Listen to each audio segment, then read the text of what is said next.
Assalamualaikum warahmatullahi wabarakatuh. A'udzubillahi minasyaitonirrajim. Bismillahirrahmanirrahim. Alhamdulillahilladzi an'ama alaina bi nikmatil imani wal islam.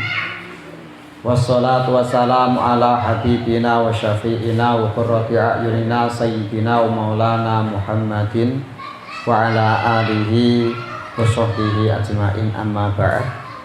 Para jamaah kajian tafsir Al-Quran Masjid Darul Farah yang dirahmati oleh Allah Subhanahu wa ta'ala, yang kami hormati, mari senantiasa kita mengucapkan syukur kehadirat Allah Subhanahu wa ta'ala biqaulina alhamdulillahi rabbil alamin, atas limpahan taufik, hidayah serta inayahnya kepada kita semuanya, sehingga di malam hari ini kita masih bisa bertemu kembali, bermuajah kembali dalam rangka acara yang sama, yaitu pengajian tafsir Al-Quran.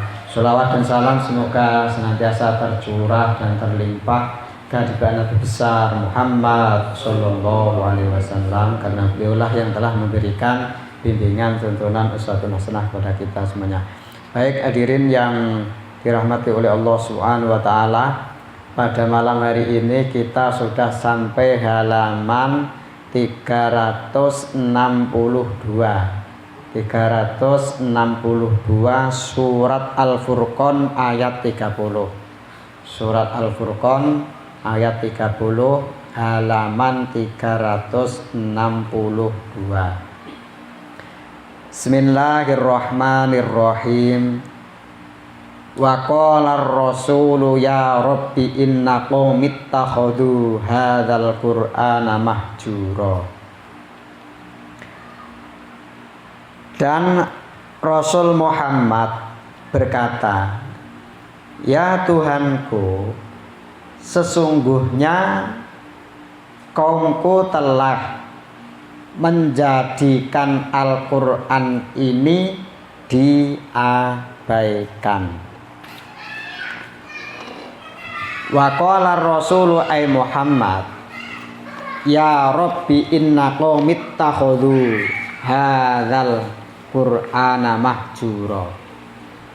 Rasul Nabi Muhammad berkata, wahai Tuhanku, ya Rabbi, wahai Tuhanku, sesungguhnya kaumku ini menjadikan Al-Quran diabaikan. Mahjuron bermakna matrukan. Jadi Rasul itu pernah mengadu kepada Allah Subhanahu wa ta'ala bahwa umatnya itu mengabaikan Al-Quran, padahal itu zaman beliau masih hidup. Nah, apalagi sekarang banyak orang yang sudah tidak memperdulikan Al-Quran alias mengabaikan Al-Quran. Jangankan mengamalkan Al-Quran, mempelajari cara bacanya itu sudah banyak yang tidak mau. Sebenarnya untuk Al-Quran ini kita tidak ada malu-malunya untuk belajar. Misalkan di waktu kita itu kecil tidak sempat belajar, setelah tua baru ada kesempatan untuk belajar, ya silahkan di situ belajar Al-Quran supaya hidup kita itu merasa tentram, merasa nyaman, merasa penuh diberkahi oleh Allah Subhanahu wa ta'ala. Kalau sehari kita bisa baca Al-Quran 1 juz saja misalkan, itu 1 bulan kita sudah khatam sekali. Tapi ada orang itu yang dia seumur hidupnya itu baca Al-Quran itu tidak khatam. Loh, kan lucu. Orang Islam seumur hidupnya itu dia tidak pernah khatam Al-Quran. Ya, orang itu misalkan bisa ya sebulan sekali, kalau tidak bisa ya 3 bulan sekali, kalau tidak bisa ya setengah tahun sekali, kalau tidak bisa ya setahun sekali khatam Al-Quran. Maksud setahun sekali susah kan ya tidak mungkin gitu ya. Jangan, saya tuh pernah dulu awal-awal di sini tuh, saya ketemu sama adalah Pak Haji gitu lah ya. Saya tanya, Pak Haji, ada Al-Quran? Wih, ada Pak Ustadz. Masa orang Islam tidak punya Al-Quran gitu kan. Begitu diambilkan Al-Qurannya itu dari atas lemari itu, wih, debunya. Aku pikiranku, wah, berarti ini Al-Qurannya tidak pernah dibaca ini. Al-Qurannya hanya dibuat pajangan saja.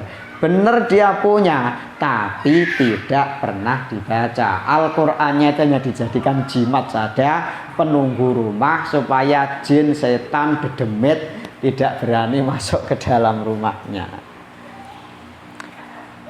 Qala ta'ala wa kadzalika ay kama ja'alna laka aduwan min musyriki qaumika ja'alna likulli nabiyyin qablaka aduwan minal mujrimin.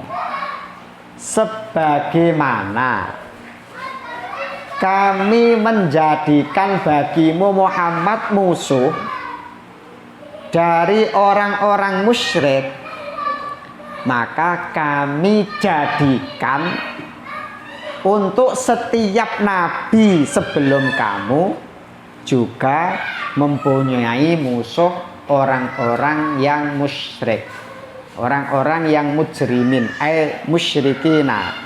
Nah, maka dari itu pasbir kama sobaru, sobarlah kamu sebagaimana mereka sabar.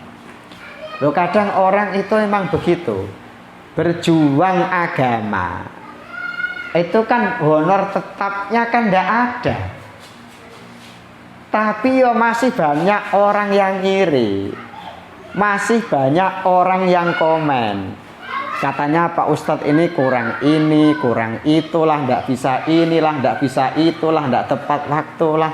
Padahal dia ya tidak ngasih maisah kepada dia. Ketika ditinggalkan, lalu tidak ada yang mau ngajar di situ, lah dia baru terasa, oh ternyata Pak Ustadz itu penting, Pak Ustadz itu berjasa untuk anaknya lah, untuk masyarakatnya lah, supaya dia bisa sholat, bisa baca Al-Quran, ternyata penting. Tapi ketika ada di situ, itu tidak diperhatikan. Saya itu punya kawan yang tugasnya itu di pedalaman saja. Dulu asalnya ya didatangkan untuk mengajar. Setelah di tempat itu biasa diperhatikan, tapi 3 bulan saja. Setelah 3 bulan itu ya udah tidak mau tahu, mau bisa makan ya situ, mau tidak bisa makan ya situ lah. Kalau kayak gitu itu kan susah ya. Makanya alhamdulillah kami dari Basnas itu sedikit banyak bisa membantu kawan-kawan yang sebagai fisabilillah, yang di pedalaman, yang kurang ada pengertian dari masyarakat setempat. Maka semakin banyak orang yang menyalurkan zakatnya di Basnas, mungkin semakin banyak pula yang kita bisa bantukan pada kawan-kawan yang memang membutuhkan bantuan gitu ya.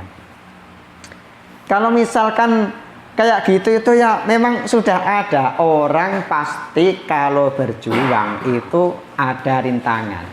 Musuhnya pasti ada, yang tidak suka pasti ada. Kecuali kalau orang itu hanya tidur saja itu ya. Pokoknya dia tidak mau tahu tetangganya mau apa ya situ. Pokoknya cuek lah ya, secuek-cueknya. Pokoknya yang penting tidak ganggu dia. Pokoknya dia diam saja. Lah itu ya aman.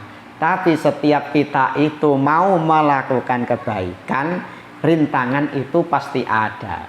Nur Rasul sendiri kan ketika di Isra dan di Mi'rajkan itu, ternyata beliau itu di dalam perjalanan itu kan banyak rintangan yang harus beliau hadapi.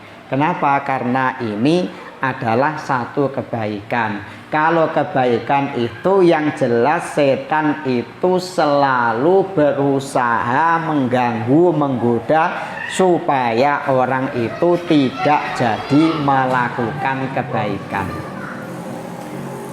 Wa kafa bi rabbika hadiyan laka. Cukup Tuhanmu yang memberikan petunjuk kepadamu. Wa nasiron, dan yang memberikan pertolongan. Nasiron laka ala a'daika, memberikan pertolongan kepadamu untuk mengalahkan musuh-musuhmu. Jadi memang cukup Allah lah sebagai hadian kepada kita. Cukup Allah lah yang nasiron kepada kita. Nah, cuman kita itu kadang untuk memposisikan itu loh, untuk memposisikan di dalam hati keyakinan kita bahwa hanya Allah lah yang hadian, bahwa hanya Allah lah yang nasiron, itu kadang kita yang masih belum bisa betul-betul meyakininya. Jadi keyakinan kita itu memang belum kuat, sehingga hadinya Allah, nasirnya Allah itu kadang agak lambat datang kepada kita. Bukan karena Allahnya, tapi karena kita sendiri yang kurang yakinnya. Bahkan satu saat yang diceritakan oleh Gus Miftah itu, kan Gus Miftah pernah cerita gini. Ada tukang cukur gitu ya, ada orang cukur gitu ya, datang ke tempat yang cukur itu, lalu yang memangkas rambut tukang cukurnya itu ngomong begini katanya, Allah itu tidak ada katanya. Lalu orang yang cukur itu tanya, loh kenapa kok Allah tidak ada? Buktinya kalau misalkan Allah itu ada, kenapa di situ harus ada orang gelandangan, ada orang yang tidak bisa makan, ada fakir, ada miskin. Lalu orang yang cukur itu dia terdiam, tidak bisa jawab, tapi dia sambil mikir, mosok saya yang keren kayak gini kalah sama tukang cukur gitu ya. Tapi dia ingin membantahnya tuh gimana caranya, gitu dia diam ketemu. Begitu dia mau keluar itu, buka pintu mau keluar, ternyata di luar itu ada orang gila yang rambutnya itu panjang, rambutnya itu sudah tidak tertata itu ya. Lalu dia balik ke dalam, ternyata tukang cukur itu tidak ada katanya. Loh kok bisa gitu katanya, kata tukang cukur. Buktinya kalau tukang cukur itu ada, di situ pasti tidak ada orang gila yang rambutnya gimbal, yang rambutnya tidak teratur. Itu bukti bahwa tukang cukur itu tidak ada. Kata tukang cukur, nah itu bukan salah saya, salah dia. Kenapa dia tidak mau masuk ke sini lalu minta dicukur oleh saya? Yo sama katanya. Orang-orang yang gelandangan, orang-orang yang miskin, orang-orang yang fakir, kenapa dia tidak datang kepada Allah Subhanahu wa Ta'ala, sehingga Allah yang akan menyelesaikan masalahnya, gitu ya. Jadi itu tadi kembali bahwa pertolongannya Allah, hidayahnya Allah itu pasti akan nyampe kepada orang, tapi orang itu yang memang benar-benar mengharapkan hidayahnya Allah dan mengharapkan pertolongannya Allah Subhanahu wa Ta'ala. Wa qala alladzina kafaru, berkata orang-orang yang kafir, laula bermakna hala, nuzzila alaihil qur'anu jumlatan wahida. Orang-orang kafir berkata, katanya, kenapa Al-Quran itu tidak diturunkan kepada Muhammad jumlatan wahidatan? Maksudnya itu sekaligus gitu ya, langsung berbentuk mushaf. Jumlatan wahidatan itu global gitu ya.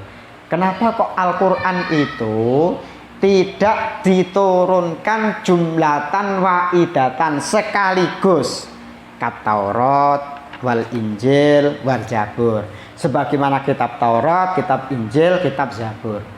Jadi kan misalkan kalau Taurat, Injil, Zabur itu memang Allah turunkan itu sekaligus.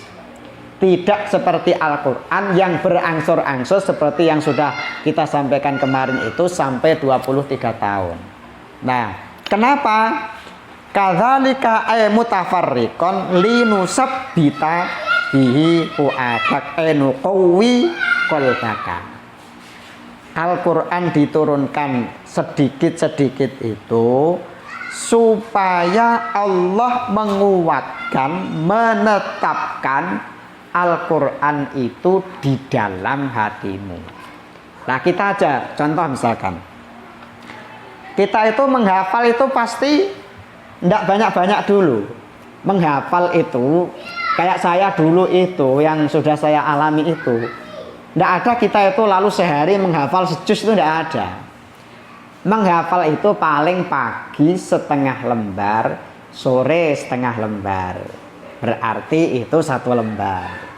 Nanti setelah dapat 1/4 juz diulang lagi, baru nambah lagi. Nanti kalau dapat setengah juz ulang lagi. Nanti kalau dapat 1 juz diulang lagi. Loh, maksudnya apa? Maksudnya itu biar hafalannya itu melekat di dalam hati. Nah, apalagi kalau hafal itu pokoknya sepenting hafal pindah lagi. Ya saya yakin hafalannya itu nanti sebulan 2 bulan hilang. Nggak usah lah yang susah-susah. Kita itu loh menghafal surat Yasin itu, yang Yasin yang setiap hari Jumat itu kita baca. Itu kalau kita tidak deres, tidak baca seminggu itu hafalan Yasin kita tidak ulang, itu ya sudah lupa-lupa.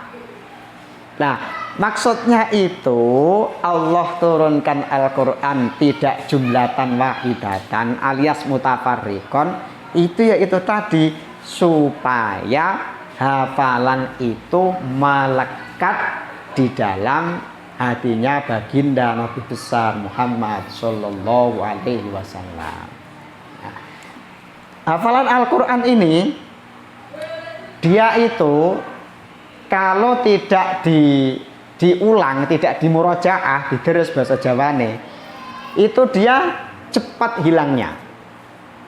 Saya heran dulu itu kayak misalkan Mbah Yai Munawir Krapyak itu. Beliau itu bisa sanggup setiap hari itu khatam Al-Quran selama 3 tahun. Setiap hari khatam selama 3 tahun. Makanya barokahnya luar biasa. Kita itu kadang seminggu bisa khatam, tapi minggu depannya itu tidak bisa khatam lagi. Mungkin ya sudah karena banyak kesibukan itu tadi. Makanya kan kata ulama itu, ulama-ulama kuno itu, yang ulama Indonesia itu mengatakan barang siapa yang ngerumat barang yang keramat maka dia akan keramut gitu ya. Artinya barang siapa merawat barang yang keramat, dia akan menjadi terawat juga itu ya.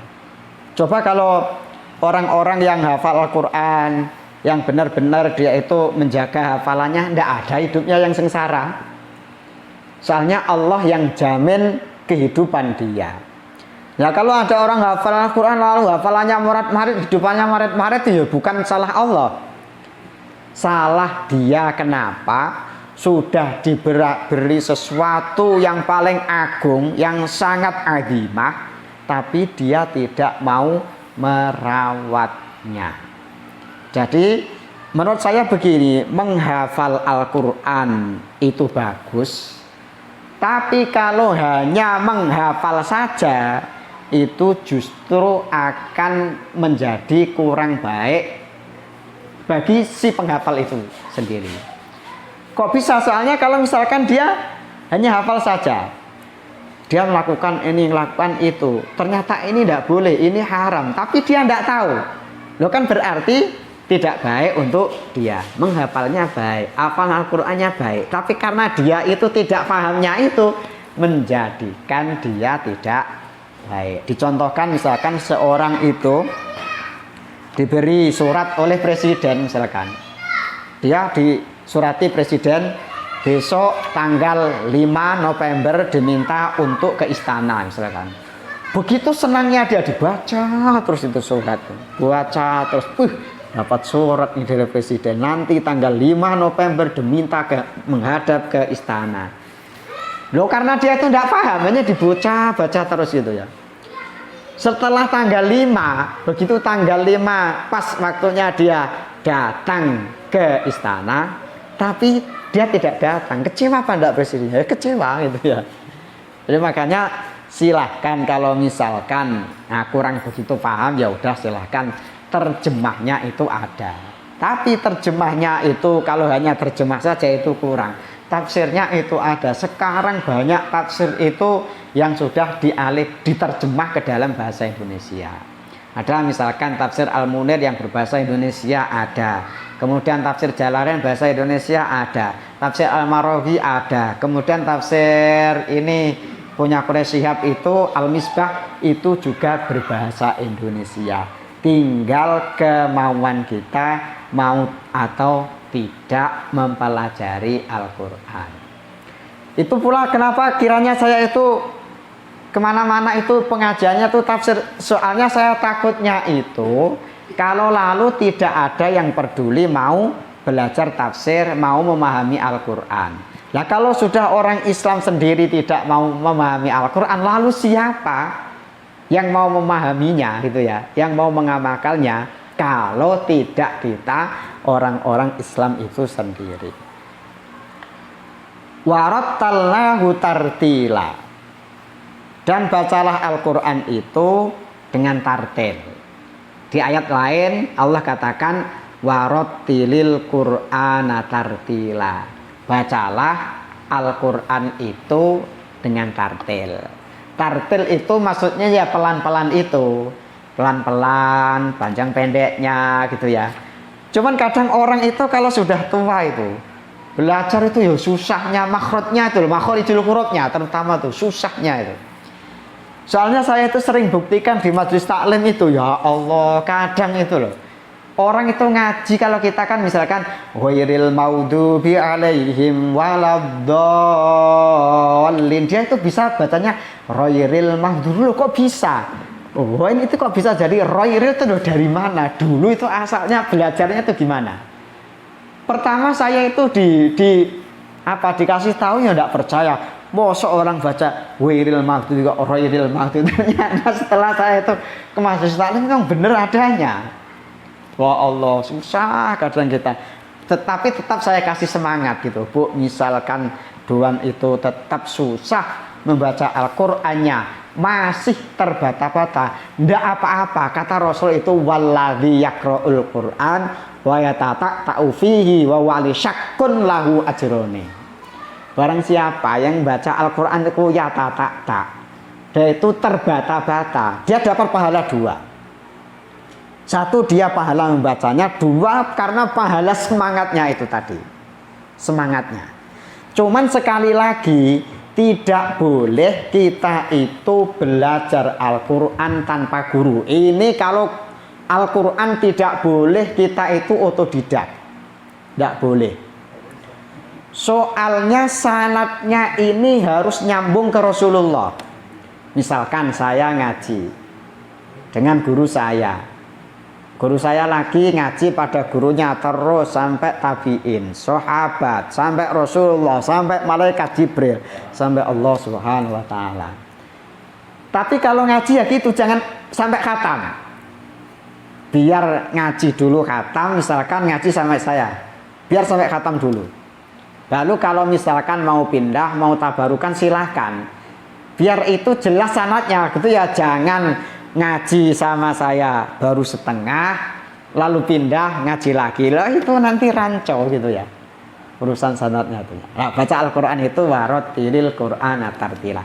Cuman baca Al-Quran itu dia tingkatannya itu ada tahqiq, ada tartil, ada hadar, ada lagi yang mengatakan tadwir. Tapi kalau saya itu biasanya ada tiga. Maksudnya tahqiq itu Dia membaca Al-Quran tartil dengan ditadabbur artinya. Misalkan kita baca begini, Alhamdulillahi Rabbil Alamin di mulut kita, di dalam hati kita segala puji bagi Allah Tuhan semesta alam, gitu ya. Itu baca pelan sambil ditadabbur artinya, itu namanya tahqiq. Ada yang baca pelan saja itu namanya tartil.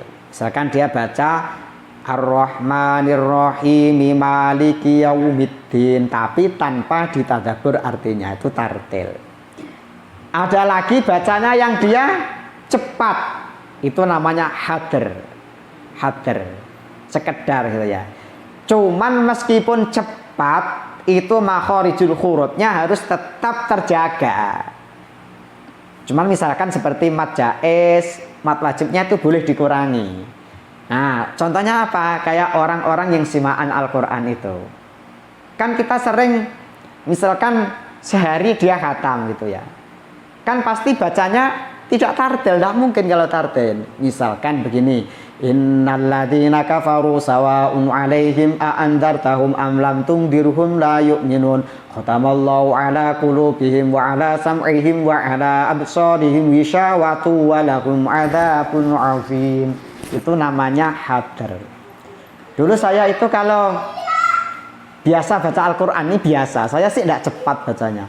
Biasanya itu 1 jam dia 3 juz.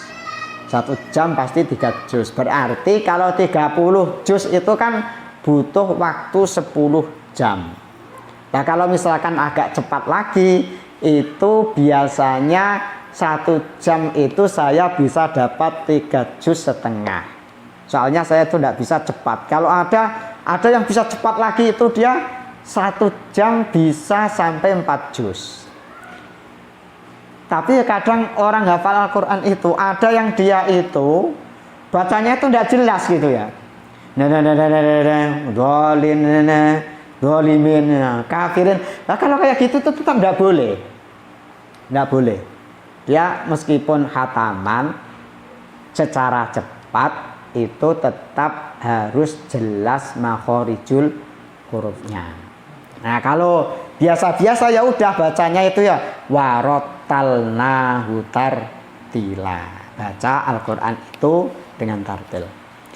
Ayatayna bi syai'an ba'da syai'in bitamahulin wa ta'uddatin li taisiri fahmihi wa hifdhihi. Jadi supaya tartil itu supaya apa? Supaya mudah dipahami dan mudah dihafal. Cuman kita itu orang lesan-lesan Indonesia itu yang tidak bisa persis kayak lesan Arab itu yang tidak bisa.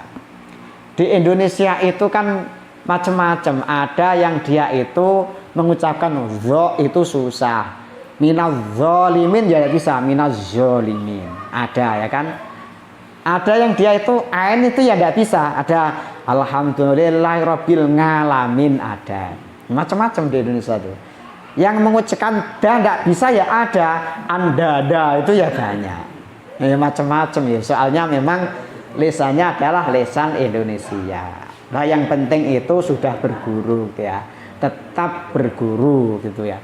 Yang beda kalau memang orang Arab ya lesannya kayak Syekh Ali Jabir itu ya. Memang mulai kecil itu sudah terbentuk, ngomongnya ya sudah Arab, apalagi belajarnya Al-Quran pun mulai kecil.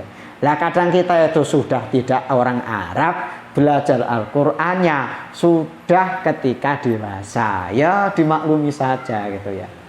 Al-Fatihah ya bisa Al-Fatihah kayak gitu ya. Itulah orang Indonesia.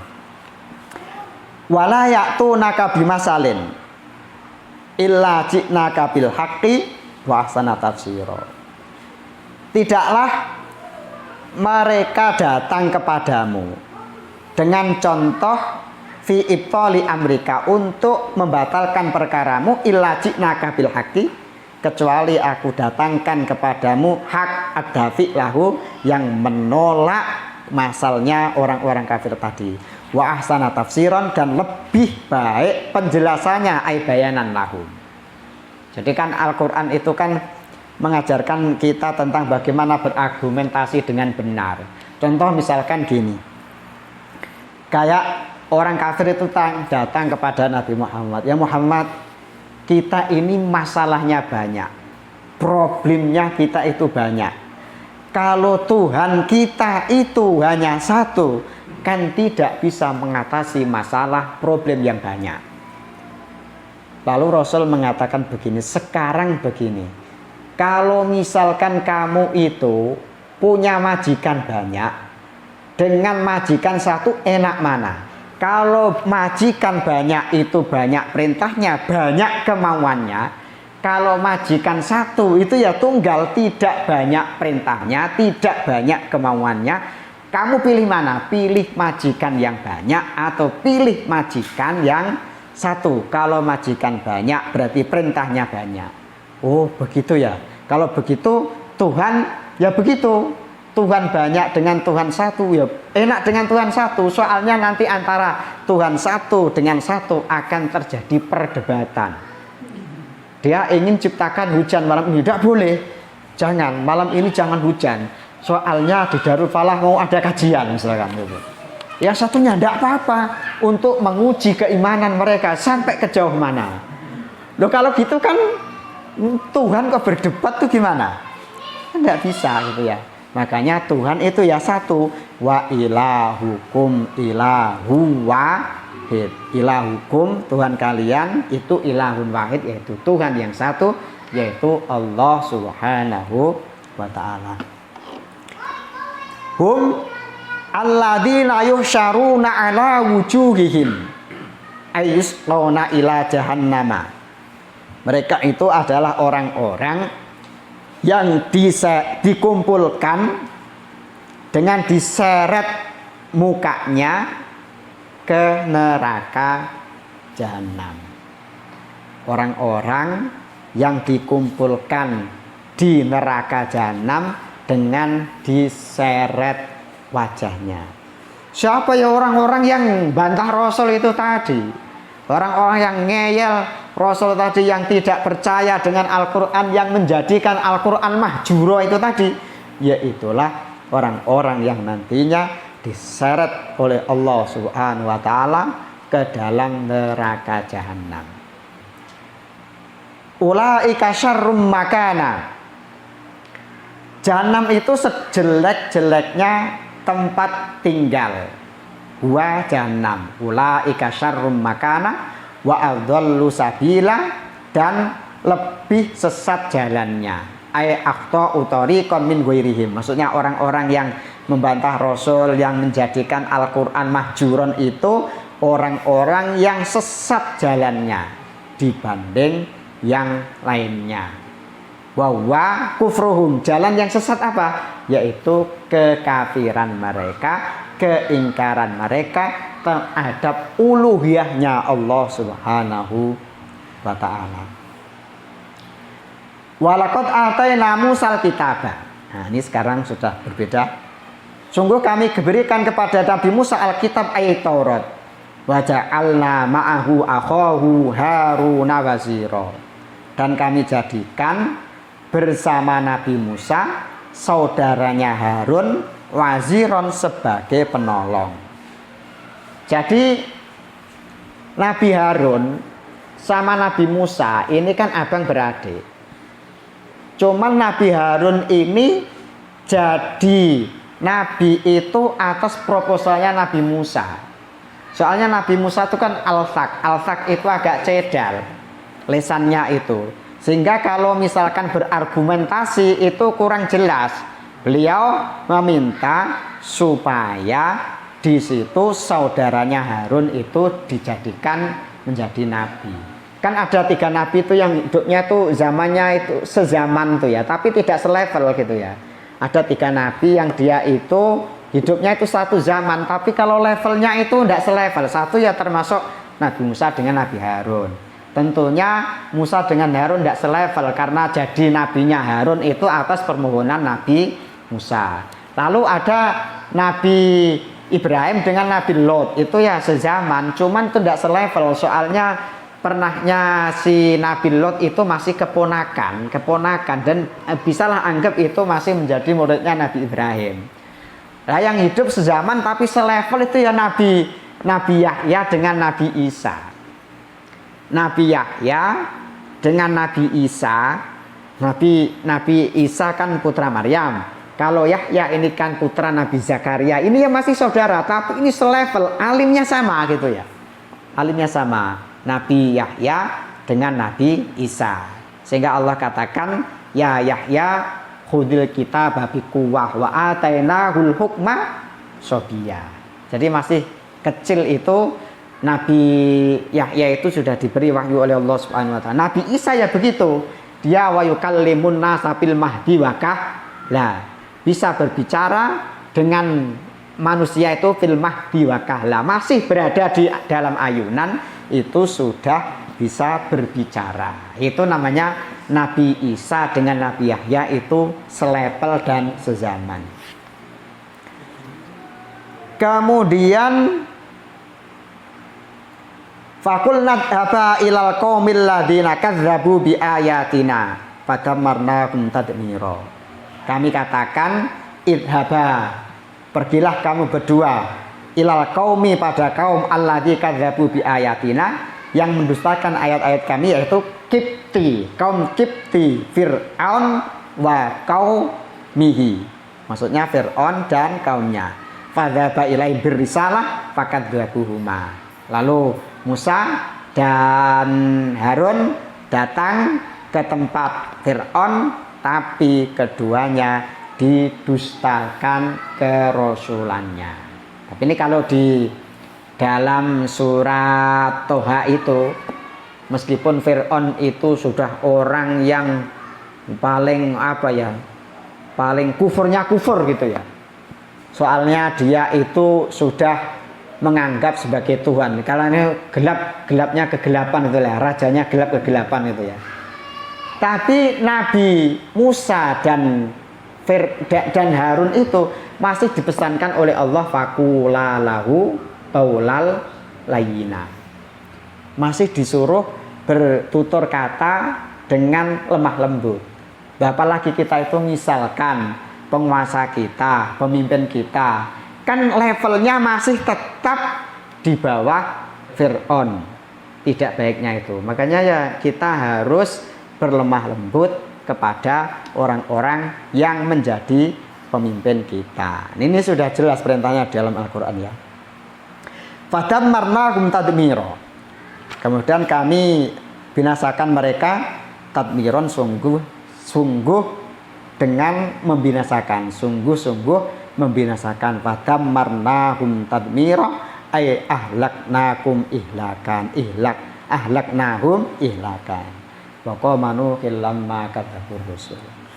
Nah, sampai di sini pengajian kita pada malam hari ini. Kurang lebihnya mohon maaf sebesar-besarnya. Wallahu muwaffiq ila aqwamit thoriq. Assalamualaikum warahmatullahi wabarakatuh.